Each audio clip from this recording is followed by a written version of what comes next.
Access logging actually is a really, really good way of detecting when you have a compromise. You could have a whole bunch of, 400s that suddenly become 200. That shows that these people are eventually able to log in. Right. And it shows that there was probably a brute force attempt, and you can find all kinds of problems that way. But you need logging, you need visibility before you can have a proactive information security program. Without visibility, you're going to be constantly fighting fires. You're not going to be able to see where it's coming from. You might be able to treat this cause or that cause, but you won't be able to treat the root cause. It could be that somebody's computer was hacked, a developer was hacked. It could be that you included a third-party library that is pushing out your environment variables to a third-party server from an AJAX post request or something like that. There's lots of different ways. If you have no logging, you cannot find the root of the problem, and you're just going to be reacting, and you're going to be stuck.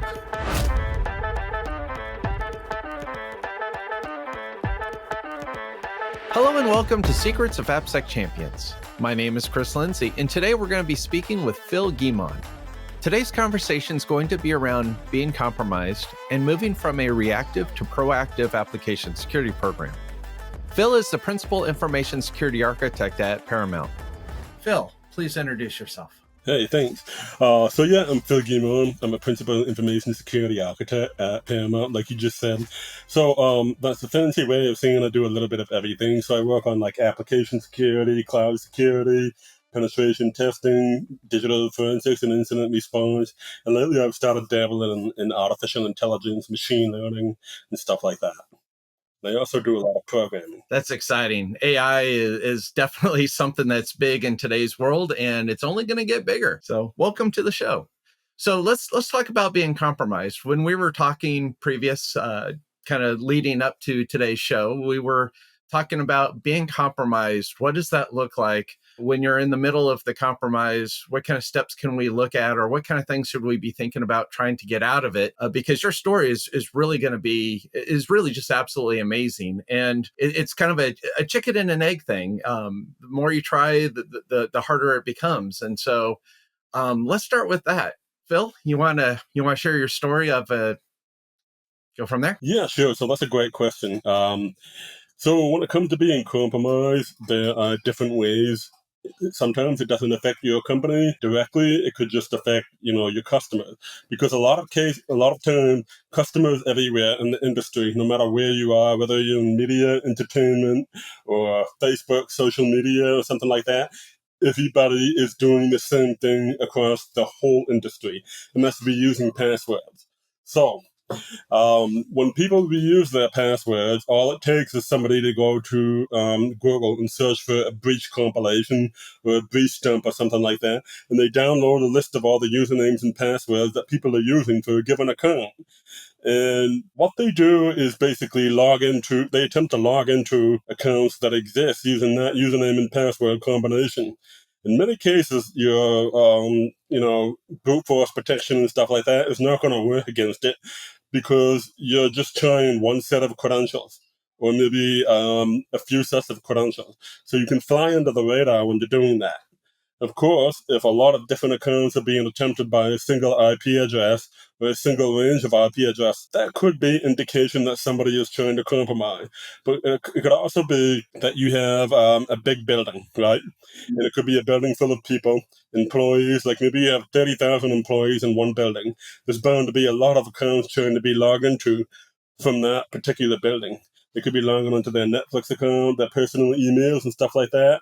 So you really have to have a context for what's going on. So Phil, so a reactive program, right? It really feels like you're just fighting fires, just one fire after another. That's actually pretty common in a lot of organizations. It's pretty common across the industry where, you're basically just constantly fighting fires. You have all of these problems coming in, and you're dealing with them in a very manual way. I think one of the worst examples of a reactive program that I've seen was where we spent the entire day fighting account takeovers, right? So we would go in and use some SQL queries, and then we would look for evidence that a user has had their account taken over very recently. However, as you know, account takeovers are very complicated. They're complicated because one, the problem is on the end user side. So the users are reusing passwords across all kinds of different websites. So one of the ways we were detecting this was we had an overview in Grafana, right? And it would show us how many logins we had. If we have a spike of logins, if we have a spike of registration attempts, if we have a spike of checks against the active email endpoint, right? So let's say you want to create a user account on a website or for a program, if you try to create an account for which there is already an account, you go to one stage and you basically you hit that API endpoint where you log in. Where you create the registration, and when you're registering your account, it will say this account is already taken. So attackers can actually abuse that to see which accounts are actually in use, and then they can attack all of the different accounts and attempt a password login attempt, password spraying and stuff like that. So this is actually very common in the industry. You can just go to Google and you can download a breach compilation. You search for breach compilation, breach dump, and you can get people's usernames and passwords that they have been reusing for a long period of time, right? So these people are reusing passwords, and we would spend all day just finding the account takeovers, which were happening every day. So the users, the hackers, the attackers would just log in and take over these accounts, change the passwords, and drain the funds in the accounts, right? And they would just keep doing this over and over and over again. It was pointless. So we were going through this phase where we had to manually look everything up in the SQL, server. So we would open it's a JetBrains product that allows you to query databases very easily. So we would look in there, we would run all these SQL queries on the database, and we would get a list of people who were potentially, and it wasn't necessarily 100% correct, but they were potentially taken over. So we would spend all day, sometimes from morning to night, solving this problem. And it would happen again the next day, and the next day, and the next day. It went on for 3 months. And there were times when it was quiet and we were just fighting this. And after the first few times when this happened, I'm like, we need to find a way to automate some solution to avoid having this happen constantly. So a few of the ideas I come up with was using the Have I Been Pwned API to see if they were they were known compromised credentials, right? And another one, and this is the simplest one, we just put captcha, a reCAPTCHA, a Google captcha on the login. So they would actually have to go in and select all these pictures, right? And this was actually before Google had came out with the really easy reCAPTCHA, where you just click I'm not a bot or I'm a human or whatever, and you had to select all these squares, right? And it was tiresome. So people were actually leaving the site when they tried implementing that. They were leaving the product. They were not using it because they were tired of having to mess with the capture stuff. The business made a decision to keep fighting fires constantly. So at the time, that was the best we could do. But then shortly after that, Google came out with a reCAPTCHA that prevented that, from being a problem. So all you had to do was check a button and they still wouldn't do it. So we were basically fighting fires 24/7 in the very manual way. So we tried building a lot of scripts and stuff to combat this. And I basically put my foot down and they said, hey, look, we are spending up to 8 hours a day trying to fix the customer's own problems themselves, that they are causing themselves by reusing passwords. So we're resetting the customer's password, and we're sending them a reset password link in the mail, in the email, right? But more than likely, the customer's email was also compromised with the same so password. resetting it because people are reusing passwords across all services. So that was really annoying, but that's one of the biggest ways to know that you're in a very, reactive instead of a proactive information security program. Other ways would be, let's say you have no way to find out what you have across your AppSec stack, right? Like what third-party libraries do you have? If you don't have a way to automatically find your third-party libraries, then when something like Log4j2 comes out, you have to dig through all of your repositories in GitHub or whatever source control you use across everything, and you have to search for these specific files just to make sure that it's not being unpatched. So you've got to focus on that. And it's very reactive. So in some ways, even some proactive information security programs can be a little bit reactive, and that's okay. But if everything is reactive, you got big problems. Well, and I want to dig just a few minutes on your repository thing. So if I go in and I look at Log4j, I could have the files there. It just may not actually be tied to my application. So now when I do a search on GitHub or Bitbucket or whatever source code management system you're using, and I'm going through and I'm looking for Log4j, it's possible that it may be showing up because, somebody just uploaded it, but it's not actually being utilized. And so now all of a sudden you're wasting time trying to open up the project. And again, the whole thing about being reactive is you're spinning your feet. You're wasting cycles doing no real benefit to your program. I agree. So if you it could just be including it, like you said, in some jar file or something, and it's not being utilized, it's not being called. But that doesn't mean later down the road, a few minutes later, a few hours later, that the developer can't actually enable that, because they might actually just start using it, because they would do that when they're coding in Java. They'll be like import package name com dot something, and they may actually end up importing log4j2. So that's definitely a problem. I would definitely like to make sure that that is either excluded or upgraded. But like you said, you'd be wasting a lot of time chasing chasing your tails on a lot of different projects. So it's important to focus on things that are, actually running in production, things that are being, because there's a lot of test projects in there that's only running locally on your own system, and it's not really accessible to the outside world. So you don't really need to worry about that too much, unless you're being attacked on some hotel network or something. But no. You're right, because with source code management systems, people upload all the stuff in it. It could be a proof of concept something program, it could be something I just want to try, it could be something production, it could be something that has been deprecated and no longer being used for years. And so it's one of those things where people in source code management systems really don't do a pretty good job at cleaning up after themselves. I mean, think about applications where people are writing things and they're progressing forward, but you may have removed the usage or the need for a method or some aspect of an application, but you still left the code in there. And so with that dead code sitting there, do you know that the code's really being used or not? And so that goes against your security tech debt. And it just makes it harder for your reactive program to become proactive because you just have all this lingering stuff. There's a lot of lingering stuff at pretty much every organization out there, and I think it's a big problem when you're using those source code management tools that you're talking about.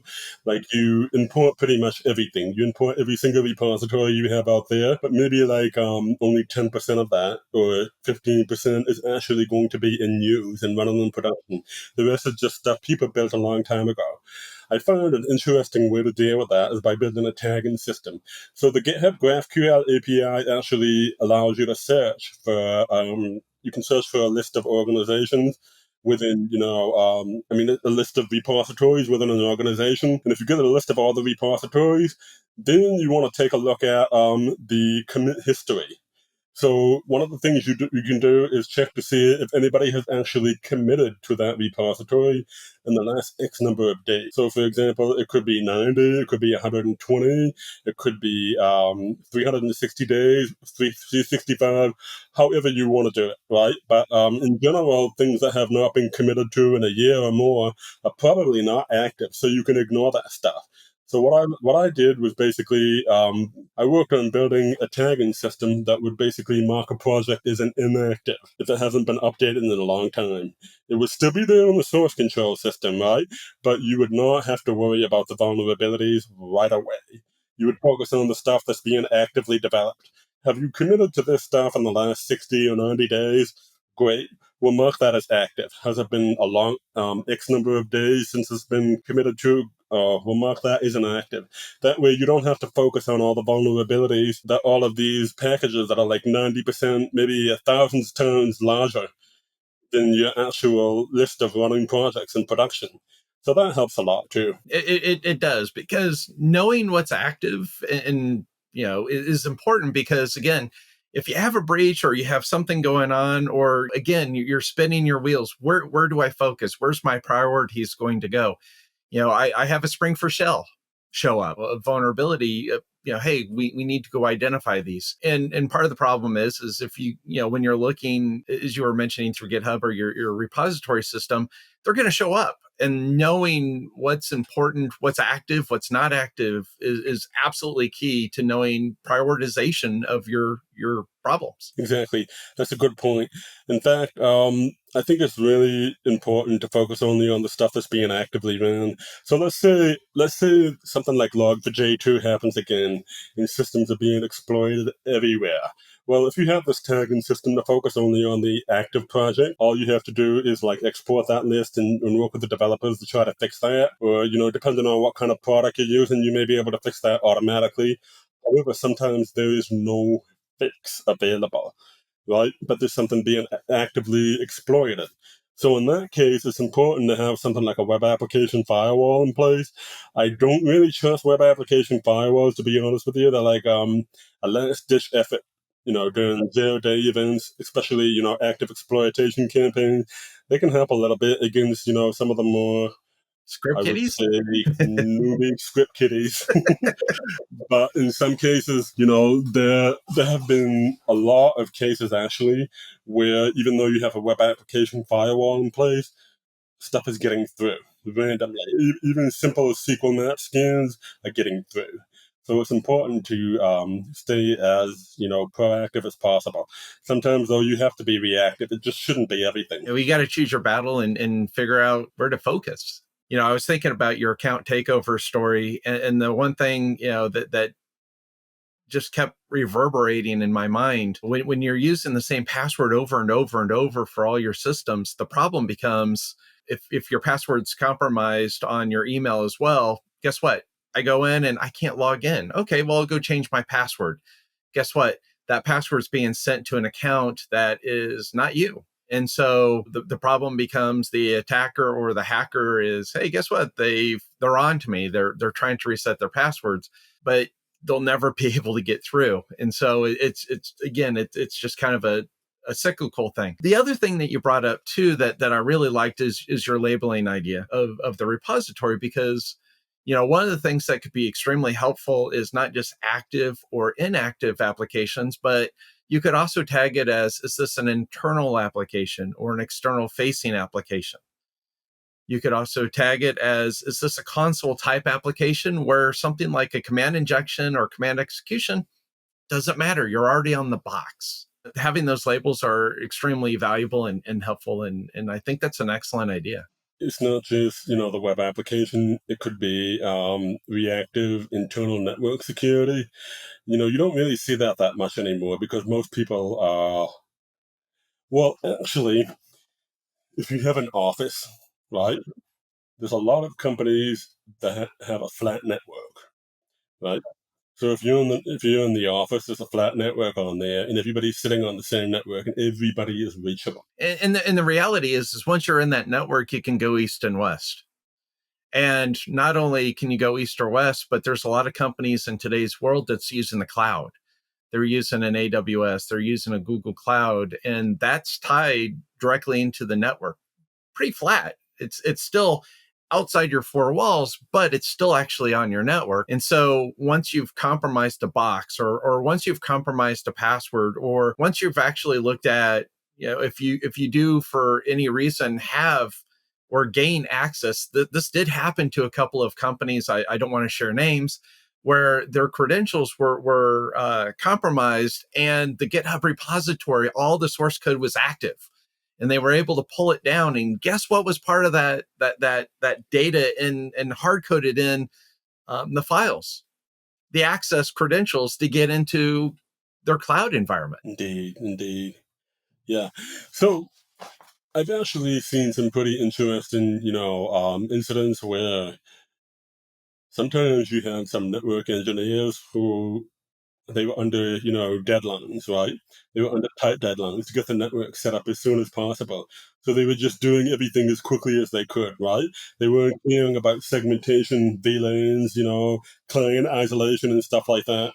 So the problems in your network can actually affect your company, especially when you have an office. Let me give you an example. Let's say you have a guest Wi-Fi network, right? So you set up this guest Wi-Fi and you give the guest a password to log in, but that guest network happens to be the same, happens to be part of your corporate network. You've got a problem, right? Because that means somebody could log in through Wi-Fi and gain access to your networks, right? They could probably gain access to your AWS accounts, depending on whether they knew about, the resources you have in the cloud or not. Because in a lot of these places, you're going to be whitelisting the IP address used to access those resources, right? And I have seen some pretty interesting things where attackers were able to actually gain access to some Hadoop clusters in the cloud simply by having their IP address whitelisted, because even if there was client isolation on that network right there, and of course you have to know where that stuff is, but all you have to do is an nmap, right? And if it's bridged onto your network, good game.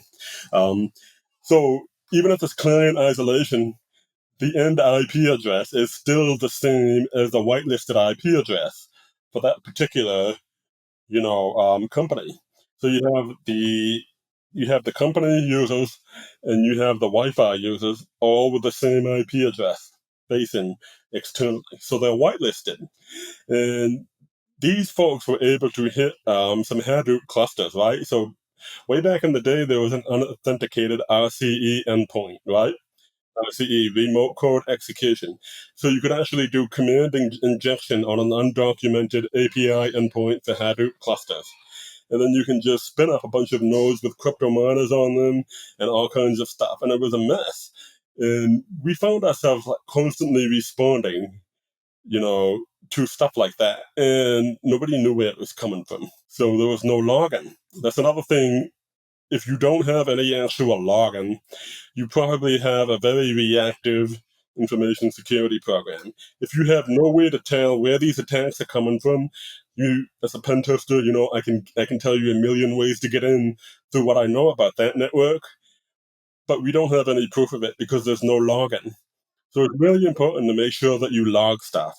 You log like access attempts, like access logs and stuff like that. And access logging actually is a really, really good way of detecting when you have a compromise. You could have a whole bunch of, 400s that suddenly become 200. And that shows that these people are eventually able to log in. And it shows that there was probably a brute force attempt. And you can find all kinds of problems that way. But you need logging, you need visibility before you can have a proactive information security program. Without visibility, you're going to be constantly fighting fires. You're not going to be able to see where it's coming from. You might be able to treat this cause or that cause, but you won't be able to treat the root cause. It could be that somebody's computer was hacked, a developer was hacked. It could be that you included a third-party library that is pushing out your environment variables to a third-party server from an AJAX post request or something like that. There's lots of different ways. So if you have no logging, you cannot find the root of the problem, and you're just going to be reacting, and you're going to be stuck. It's important to try to become as proactive as possible. Well, and something I want to throw in there too about the logs is it's absolutely vital that your logs are in a position where they can't be tampered with. Because if I have access to your network, the first thing I'm going to do is go have a little fun, do a little sightseeing, see what's going on your network, and then I'm going to clear my path. Hey, look, I found the logs. I found where these are being stored. I'm either just going to wipe them all together. And if you're just doing basic authentication and basic stuff, that tells me as an attacker or a hacker that everything else probably within your environment is probably set to defaults or basic. The knowledge level of whoever set it up was just basic. And when you have someone that's just basic, most likely the logs can be tampered with. They can be edited. They can be modified. They can be just simply deleted. Yeah, I'm happy you brought that up. I've actually done that many times. And yeah, I've done it and I've seen it happen. One of the more common ways you see that is in some of the old virtual machines and servers where they had all their access logs stored in var, logs and stuff like that. www, HTTP, whatever. And they had their access logs stored in there. But if you had the right permission, if you were able to escalate to root, and in many cases it was very easy back in the day because everybody would just put their, sudo on the system, and you can just do sudo echo test to see if you actually have the permissions without entering a password. Like passwordless sudo, yeah. And then you can actually just go in and edit the logs. So you can, let's say all of the logs are going to show your, internal IP address that's hitting the server and doing all this stuff. Well, you can actually just omit those entries in their entirety through grep or something, and then redirect that and pipe it out and replace the log. As long as it's not, locked. Well, and a lot of people will run these as local admin on a Windows box or run them with escalated privileges on a Linux box. And people don't think about least common privilege needs. It's one of those things going back. It's default. I don't know how to get this to run because it fails. Oh, I'll just escalate it to a local admin or escalated privileges on a Linux. Hey, guess what? It's working. I'm running as root, but guess what? I'm in. It's working. Yeah, that's good. That happens all the time. People like to run things as administrator. I've seen some pretty crazy things out there. Windows has like address space layout randomization, data execution prevention, and stuff like that. Now, if you've ever played certain video games on Steam, there have been occasions where the games just keep crashing, right? They just keep crashing over and over again. It's just a problem with the game's code. So on the phone, people are telling you to disable data execution prevention and ASLR and stuff like that. They tell you to go in, disable all of this stuff, and people do that. And they forget that they've left that on, right? That they've left that off. So over the years, the machines, gets increasingly more vulnerable as new vulnerabilities are discovered. Maybe there's a vulnerability in the game itself, but they're basically telling people to disable security protection just so they can play a game. And that sounds kind of scary. Well, and think about it this way. What if somebody actually compromises or becomes a developer within that game and puts malicious work or malicious code in there? And what if we know that this is a game that a lot of network admins love to play? Guess what? They may be playing it on their work laptop, sitting in the office on the IP address that can access their clusters. Just saying it.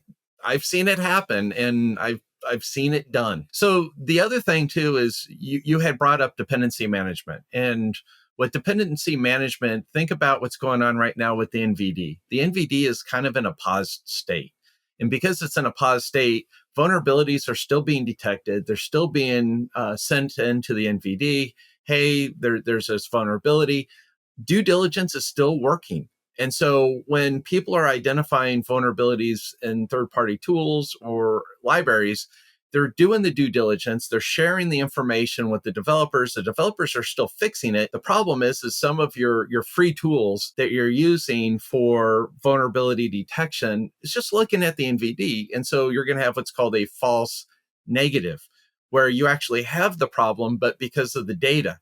The nice thing about some of the tools out there is the tools, some of the better vendors use multiple sources. So the NVD problem is no longer an issue. But there's actually a better way to address it. And that is just update your dependencies. Because if you're sitting there and you're focused only on, hey, I've got this dependency that needs to be updated because of something, you're already in a reactive program. If you're proactive, you're actually focused on keeping everything up to date. If you're always staying current on your dependencies, what's going to happen when the NVD does say, guess what? There's a vulnerability. It's on a version that you've already passed on. You're already running the fix. One of the things that I have found that works for vulnerability management, it works very well. Like you said, we should always be focused on keeping the dependencies as up to date as possible, as often as we can. And if we can't update them because the project has been abandoned years ago, there's a lot of projects like that. And maybe we need to find a different one. But that might not be feasible for a lot of different, projects out there. So what you would do is basically fork one of those dependencies and, make your own changes to it. That's something you have to do occasionally. I don't see it happening quite too often. You brought up a good point about the vulnerabilities, right? Now, let's imagine that you have a project that has 4,000 vulnerabilities. That can quickly overwhelm you if you have to fix all of them, right? But if you take a look at the classes of vulnerabilities that exist there, outdated libraries, outdated container images, and stuff like that, or you have some problems with your infrastructure as code, Terraform modules, or whatever. But in particular, those container images and the third-party libraries are where you're going to find almost all of the vulnerabilities across your infrastructure. And if you've got 4,000 vulnerabilities in one container image, how do you fix that? Well, there's probably a container image where if you upgrade it to either the latest version or, use a slim version like Alpine and stuff like that, you basically eliminate several thousands of vulnerabilities in one go. So you eliminate all of them. And for a lot of these products, the open source libraries, let's say your open source libraries are maybe 1 or 2 years out of date. You haven't updated them in quite a while. That's very common. You might find that there's maybe 2 or 3 different packages that you've included that are vulnerable, and they have hundreds of vulnerabilities on their own. So simply upgrading that to the latest version gets rid of all of those, and you don't have to focus on them. Unfortunately, sometimes you can't upgrade right away because some of those libraries have changes that will break your build. So you have to do like regression testing, QA testing, and all of that just to see if it works. Sometimes, those projects have to be rolled back, and that's when things get a little bit more reactive. But in general, these days, a lot of third-party library developers are good at not having that. Now, there might be some functions that are no longer being used, and you have to upgrade to the new set of functions that are being included in the library, and that takes a lot of time away from the developers. But in general, when you upgrade those libraries, you knock off thousands of vulnerabilities. Same with the container images, you knock off thousands of them. So that makes it a lot more easy to, manage those vulnerabilities. And it gets even easier with the tagging system that I was mentioning earlier, where if a project hasn't been updated in like a year, it's probably not something we're running, right? And that's a long running piece of code that is basically considered perfect. I've never seen perfect code, so let me know if you find. Well, I do have stored procs and some code that I wrote back in the early 2000s, still running in production today. I would be afraid to see what it looks like. I have grown just a little bit in my ability since those days. You bring up a really good point when you're talking about the images. And one of the things that we had mentioned earlier was Kubernetes and pods and the ability to spin up. When you have a good build process within your environment where you're downloading a good image, where you're actually being able to upgrade. One of the beautiful things about running Kubernetes or pods or Docker or any of those is when you've created a good foundation to work from, a good structure, you can just say, look, those pods, those images are old. We can switch it out real time with updated versions without any outage, any downtime. You're able to, it's almost like changing a flat tire going down the highway. And you spin up new pods, new images, new versions, and you just destroy the old. And if you put a time to live that's reasonable, then all of a sudden you're always rotating your images. So if you do have an image that does get compromised for any reason, it's short-lived. And depending on what you're doing, maybe that's half an hour, it could just be a day. Trying to have pods or environments that are running for days, weeks, months is just a bad design. So no, that's absolutely great. The other thing that you're also dealing with in a reactive is gaps, because one of the things that, when I think about different leaders that I've talked to over the years and their programs, if you're reactive, you don't know what your gaps are. You're I don't know. Good luck. But as you start putting it together and you start putting your program in a position to be successful, now all of a sudden your gaps are becoming more and more known. We have this environment. We're not doing anything on it. We're not monitoring it. We're not doing anything. We should probably put some effort into that. And from a development standpoint, as we're looking at our dependency management, as we're starting to, roll more into a proactive approach where we're keeping things current, we're looking at the images, we're using tools. Tools are great as an assistant to the developer. A tool is not going to solve your problems. A tool will bring your problems to light.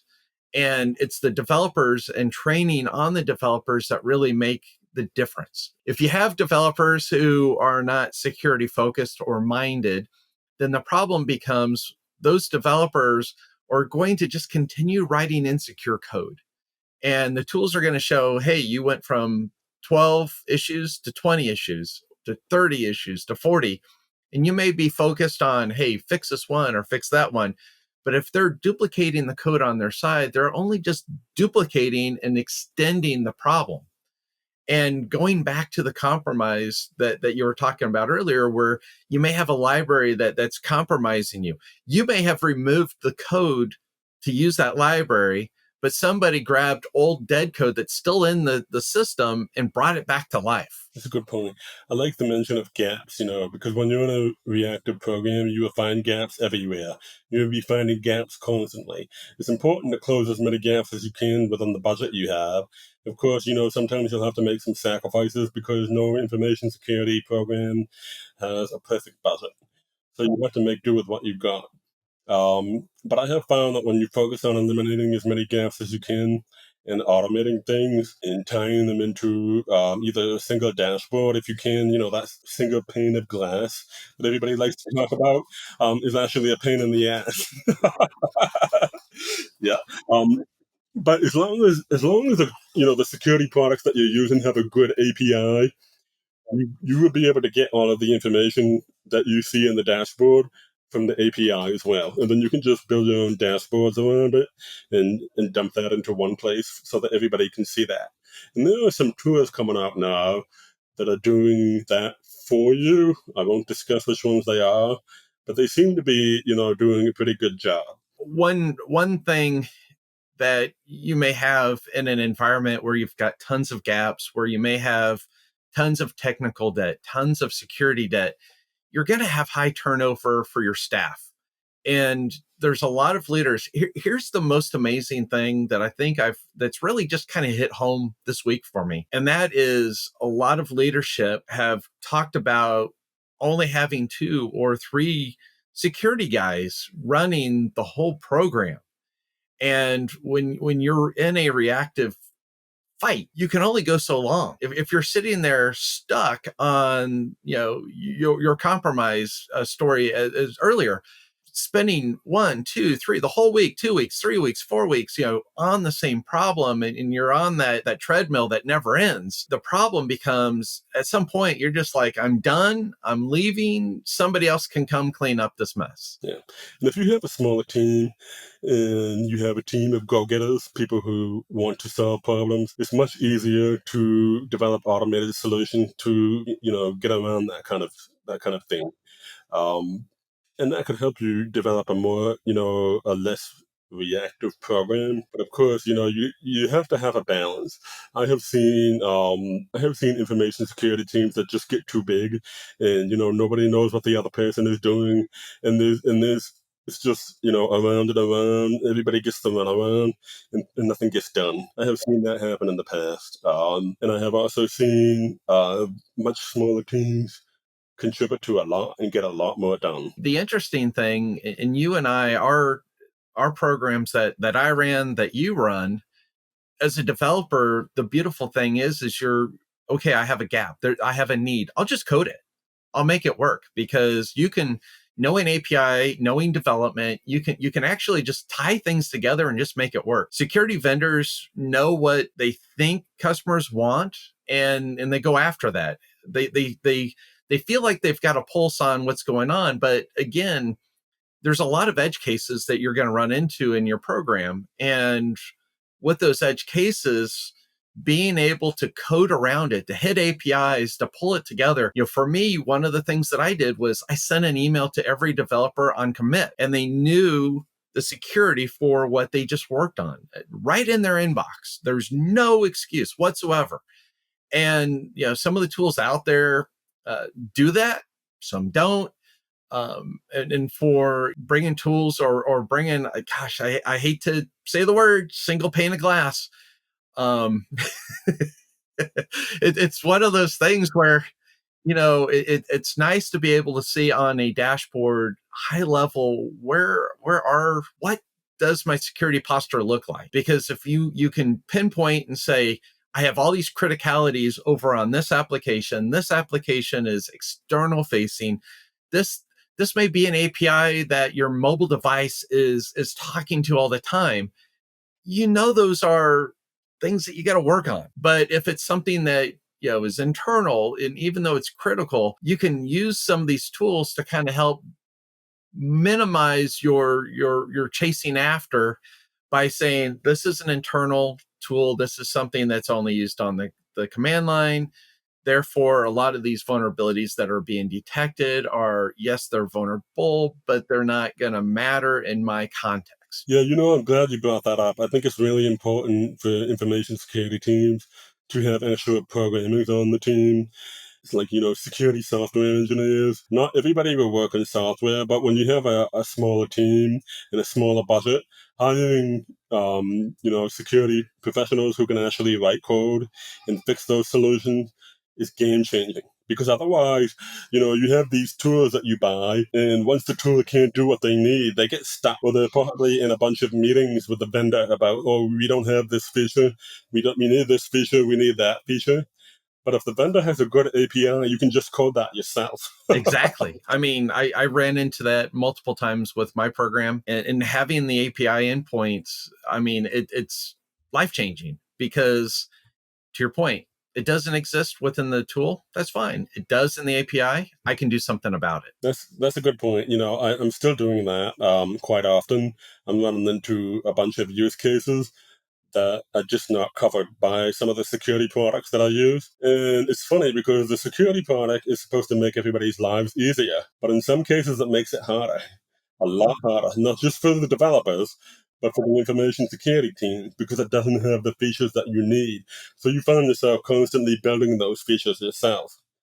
It's just the way it works in this industry most of the time. No, it's true. And to find a good application security director, leader who understands application security is hard to do, and it's vital. And so companies, that have the right people, the good people on their staff, they need to do what they can to keep them on board. Because if the board of directors is just constantly pushing back, or your directors that you are underneath are pushing you all the time, hey, this and this, and just, there's not many good people out there. And when you find somebody that's good, you got to hold on to them. Well, Phil, we've talked a lot about a lot of things, and we've got a lot of content for our show.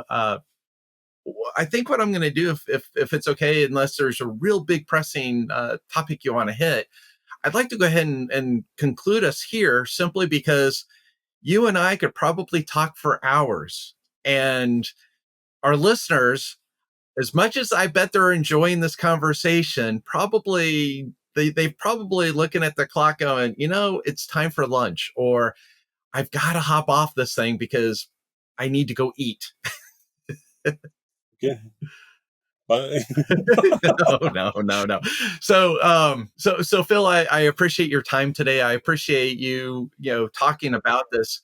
It's such a deep topic, and there's so much to it, from the account takeovers to, running in circles, trying to close the gaps, trying to, get things to work well, and to, just have a good program. And again, good programs have developers on it. They have people who care, who's passionate, and you're one of those guys. Absolutely, I can see the passion and the fact that you care. And so, Phil, thank you for coming on today's show.